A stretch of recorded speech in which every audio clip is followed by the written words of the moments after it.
Sleeping Dogs, an action-packed crime-driven open-world title developed by United Front Games, and man, I absolutely love this game. I've probably played it till completion more times than I have the GTA games, and I think it's because I enjoy most aspects of it. I really like the gameplay, the story, and the setting. It takes place in Hong Kong, and I love the way they've built the city. It looks damn beautiful at times, especially with the bright lights on rainy nights. It just sets the mood perfectly.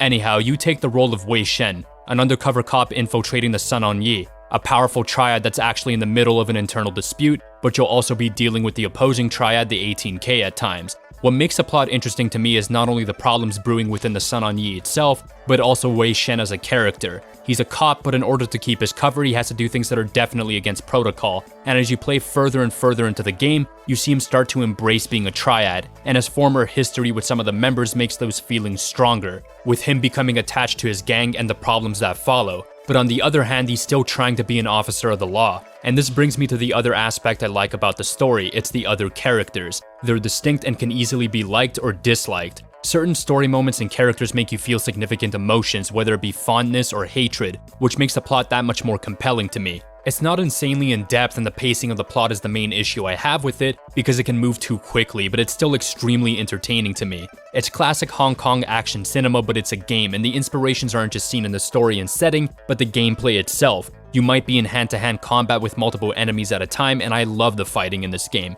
It's not the most challenging, but it's still extremely satisfying and impactful. It's fun to kick the shit out of enemies, countering them, breaking their bones, or using the environment to your advantage. And instead of fighting, you might be in a shootout where you'll be vaulting out of cover, going into slow-mo while blasting enemies to hell, and the weapons have a great sense of power behind them. And the driving is pretty fun in my opinion. You can be in a high-speed chase knocking enemies off the road, or jumping from one vehicle to another to hijack it. It's over-the-top action, and that's what I love about it. It's not trying to be realistic, it's just trying to be fun, and that's the best way to describe the missions. They're just fun.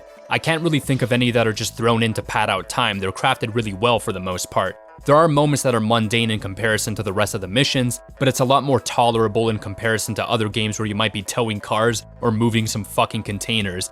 Most of the time, the missions take the aspects of driving, shooting, and fighting, then mixes them up while adding other things alongside story segments to make the missions fun and memorable. There's also good rewards behind missions. You gain experience during and after missions, so you can purchase new passive or active abilities in your cop or triad skill tree. But the most significant are the new martial arts moves you get from finding these jade statues, because you're adding more to your arsenal, making the fighting that much more fun. And this brings me to the side content as well. You could do stuff like races or fight clubs to get money, new outfits, vehicles, as well as an increase to your face meter, which rewards you with new abilities as well as access to new clothing pieces. And the clothes aren't just for aesthetic, because depending on what you wear, you can get bonuses like extra damage, discounts, or more experience during missions. And that's the thing, there's a good sense of reason and reward behind a lot of the things in this game, making it feel that much more well thought out and enjoyable. I will say the game is shorter in comparison to other titles within this nature, but I don't think it's a big issue because even though it may be shorter, it's short and sweet. You get the dangerous shootouts, over-the-top high-speed chases, the badass martial arts, as well as an entertaining storyline wrapped into a single package. I love this game, and it's probably one of my favorites. Now, I don't know if it's ever gonna happen, and I doubt it would, but I would absolutely love a sequel for this game, and if not a sequel, maybe a spiritual successor. Anything like it would make me happy because I still really enjoy this title. I think it's kick-ass and definitely worth a shot if you're into crime-driven sandbox games. Anyhow, thanks for watching, and I hope you enjoyed. Peace.